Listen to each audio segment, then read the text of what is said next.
ये मीरा की मूर्ति है।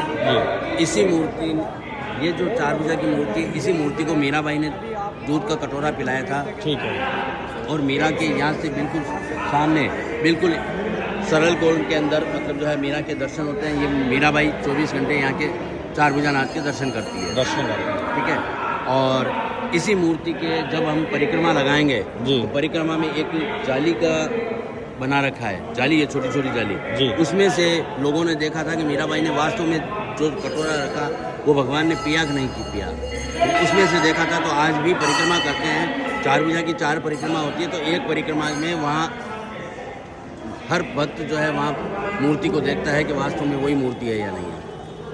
एक दफ़ा बारात निकल रही थी, बारात के दूल्हा जा रहा था, तो दूल्हे के लिए मीराबाई छोटी थी, बच्ची थी। उन्होंने पूछा कि मतलब जो है ये क्या है, कौन जा रहा है? ये दूल्हा जा रहा है। तो उन्होंने अपनी माँ से पूछा कि माँ मेरा दूल्हा कहाँ है?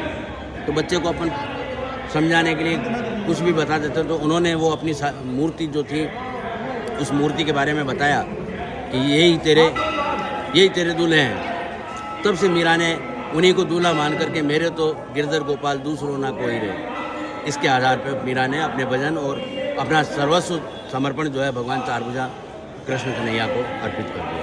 मीरा की शादी हुई थी? मीरा की शादी हुई थी मेवाड़ में। और वहाँ से जब उनके कुछ उम्र में ही मतलब जो पति का देहांत हो गया, देवर ने मतलब जो उनको खूब यातनाएं दी, सांप वगैरह भेजे, जहर भेजे। मीरा ने सबको स्वीकार किया कि मैं तो भगवान के आधार के ऊपर चल रही हूँ, भगवान ही मेरी सहायता करेगा। तो जो सांप वगैरह भेजे वो सांप नौलख हार बन गए, जो जहर भेजा था वो अमृत बन गया। आज भी वे कहते हैं जहर का प्याला मीरा जी ने भेजा, राणा जी ने भेजा, पी गई मीरा। 4 भुजानाथ ने उसको अमृत बना दिया और उसका कुछ भी नहीं। ये इतिहास है। जी हाँ। और अब आप इसके पास में जो है मीरा स्मारक है, उसके अंदर मीरा का जो गढ़ है उसके अंदर काफ़ी चीज़ें, मीरा का जीवन चरित्र पूरा दिया हुआ है। उसका थन का दूध जो है निकलना शुरू हो गया, तब यहाँ पर इसकी खुदाई करवाई गई। तो ये मूर्ति जो है यहाँ से प्रकट हुई, मूर्ति निकली।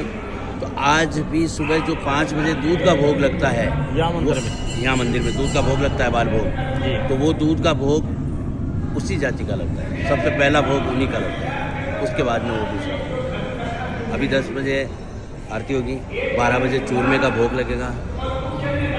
ये यहाँ की है। उधर जो एक मूर्ति खड़ी है देखो सामने साइड में,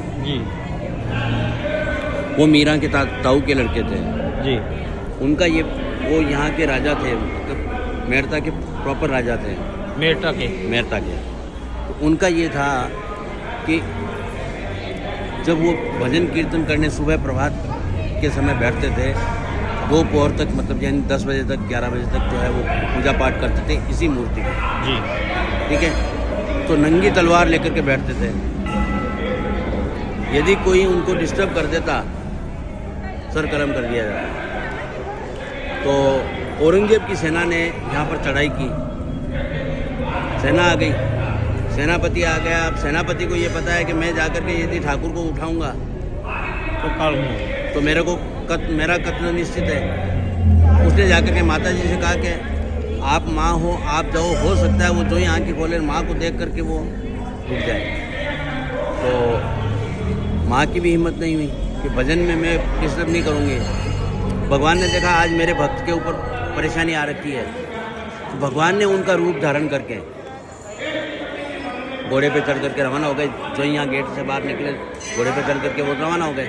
औरंगजेब की सेना को वापस पूरी खदेड़ दिया, खदेड़ करके वापस आकर के भगवान अपने स्थान पे। अब वो जय जयकार करते हुए सारे सेनापति और सैनिक वगैरह सारे आए कि भाई जय जयकार, हमारी जीत हुई है। इन्होंने वो जो ही अपना पूजा पाठ का समय पूरा हुआ, ये खड़े होते ही पूछा कि भाई क्या है, किस बात की जय जयकार लगा रहे हो आप? क्या आपने युद्ध करा और युद्ध में औरंगजेब की सेना को वापस खदेड़ करके वापस आप आ गए, इसकी जय जयकार है। इन्होंने ध्यान लगाया कि मैं तो गया ही नहीं कहीं पे, मैं तो पूजा में था, इसका मतलब कुछ न कुछ है। इन्होंने मूर्ति को अच्छी तरह से देखा तो एक कान का जो कुंडल था वो नहीं था। फिर इस जगह को चारों तरफ से खुदाई करवाई। जो मेरता की साइड में जो तालाब है उसका नाम आज भी कुंडल है, और वो भगवान का कुंडल वहाँ मिला उस जगह में मिला। इस साइड से सरोवर है, सरोवर है, कुंडल सरोवर है, उसके अंदर वो भगवान का कुंडल मिला, वो वापस ला करके पहनाया और फिर पता चला, फिर उन्होंने कहा कि मैं नहीं गया था, भगवान स्वयं वहाँ युद्ध करने के लिए गए। ये यहाँ की मेन कथा है।